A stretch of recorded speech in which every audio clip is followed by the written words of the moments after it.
पांचवा है, मान लीजिए कि ए जो है आपका है 1 2 3 4 और फिर 6 है। आपका एक नंबर नहीं दिया, उसका ध्यान रखिएगा आप, 5 नहीं है, ठीक है। इसमें मान लीजिए कि आर जो भी है वो ए पर, ए क्या है देखिए, ए कॉमा बी, ए बी जो है वो किससे रिलेट कर रहा है, किससे करेगा, ए से, ठीक है। जो बी के मान आएंगे वो भी इसी से आएंगे।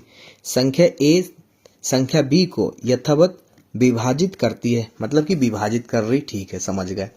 उसके बाद में द्वारा परिभाषित एक संबंध लिखिए। पहला बात है, कह रहे हैं आर को रोस्टर रूप में लिखिए, तो पहले कह रहे हैं आर को रोस्टर रूप में लिखिए। चलिए आपको बताते हैं वो कह क्या रहा है। लाइन कह रहा है आपसे, यहाँ पे आगे करके बताते हैं, यहाँ पर चलिए यहाँ पे बताते हैं। पहला वाला क्वेश्चन में आपको आर लिखना, वो भी रोस्टर रूप में। देखो वो कह रहा है एक से एक को ही भाग करो, मतलब कि उन्हीं संख्याओं को उन्हीं संख्या भाग करने पर क्या हो, शेषफल शून्य प्राप्त हो। क्या हो, शून्य प्राप्त हो, क्योंकि यहाँ पे साफ साफ कह रखा, क्या कह रखा, देखो विभाजित करने पर। तो एक को जब एक से भाग करोगे तो 0 मिलेगा, ठीक है।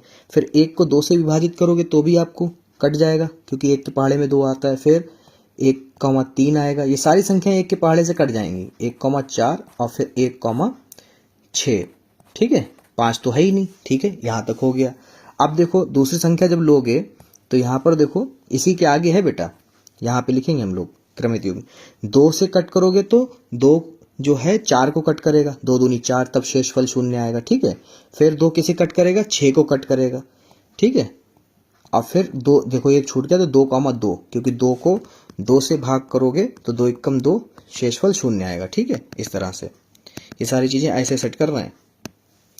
तो फिर अगला जो है वो 3 जो है, 3 अपने आप को करेगा, पहले 3 एकम 3 कट कर देगा पूरा, ठीक है। फिर उसके बाद में 3 जो है कट करेगा 6 को, क्योंकि 3 दूनी 6 होगा, ठीक है। और फिर 4 कट करेगा 4 एकम 4 को, फिर दूसरे किसी की नहीं, फिर 6 अपने आप को कट करेगा 6 एकम 6, ठीक है। तो इतने संख्याएं जो हैं वो विभाजित होंगी अपने आप से, मतलब कि पूर्णतः विभाजित हो जाएंगी ए और बी को। अब वो उसमें दूसरा क्वेश्चन जो पूछ रहा है वो कह रहा है आर के प्रांत बताओ।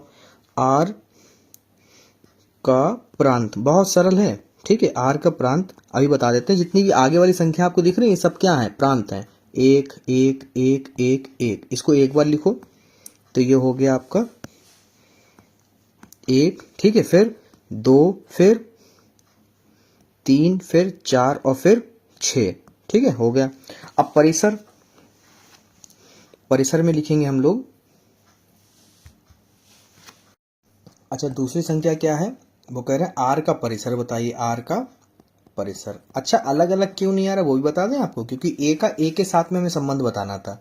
तो देखो सबके लास्ट में भी यही संख्याएं सेम टू सेम है, 1 भी है, 2 है, 3 है और 4 है और फिर 6 है, ठीक है। ये सेट ऐसे करके बना था, ए का ए के साथ में बताना था 1 2 3 4 और 6।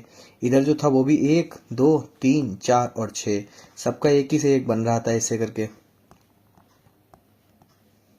ठीक है। क्योंकि एक को किसी भी संख्या से भाग करोगे तो सेम टू सेम वही संख्या आएगी, सबके पहाड़े में आता है। फिर 2 को जब हम लोगों ने करा था तो 2 के 2 से गया, फिर 2 दूनी 4 गया, फिर 2 3 6 गया, ठीक है। फिर अगली बार में 3 से जब करा तो 3 एकम 3, फिर 3 दूनी 6 और 4 अपने ही आप में बेचारा जा पाया, कैसे गया, 4 एकम 4, ऐसे 6 अपने आप में गया, 6 एकम 6। तो ऐसे करके ये सारे जोड़े यहाँ पे लिखे हुए हैं आपके, ठीक है।